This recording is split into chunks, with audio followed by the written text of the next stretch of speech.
සුබ දවසක් මගේ යාළුවෝ සියලුම දෙනාට තේජාන් ෆිෂ් ෆාම් අබම්පොල ඔයාලට මං වීඩියෝස් දානවා පුළුවන් වෙලාවට සෑම වෙලාවකම අද මං ඔයාලට වීඩියෝ එක පෙන්වන්න මෙන්න මේ තාපෝලියන් ටෙන්ට් වල මාළු අල්ලන විදිය කොහොමද කරන්න කියලා.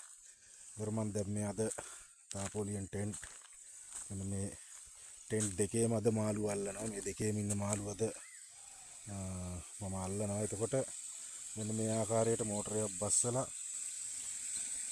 මාළු පැටවුන්ට එන්න බැරි වෙන්න දැල් කූඩයක් තියලා ඒකට බ්ලූ net එකක් ගැට ගහලා තියෙන්නේ මම. ගහලා මෝටරේ වැඩ මේ ආකාරයට වතුර අඩු කරලා තමයි ටිකෙන් ටික මාළු අල්ලලා ඉවරලා ගොඩ ගන්නවා.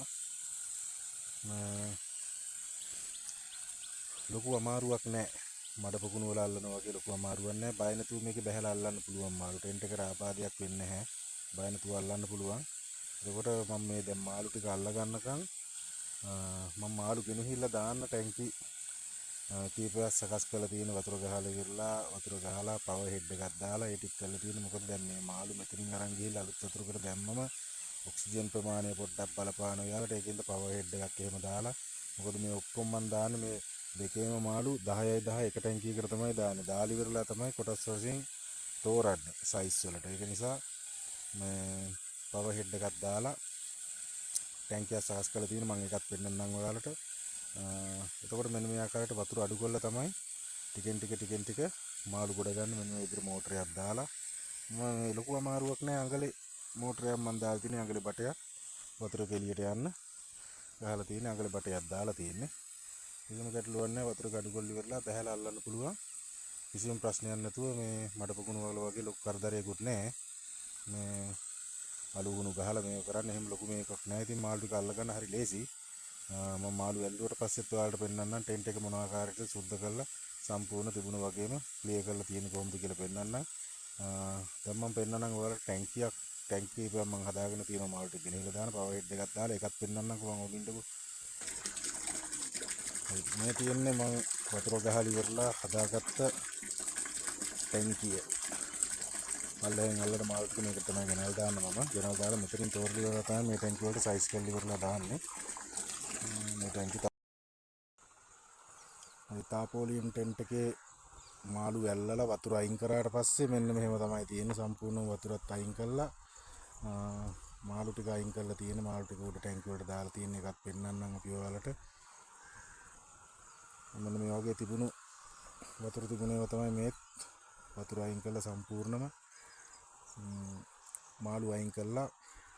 වතුර අයින් කළාට පස්සේ මෙන්න මේ විදිහට තමයි ටෙන්ට් එක තියෙන්නේ. අපි අවසානයේට මෙන්න මේ වගේ ජරාව තියෙන එක ඉතින් කොස්සෙන් අතු ගාලා එක මුල්ලකට අරගෙන අයින් කළා දානවා. එහෙම තමයි කරන්නේ.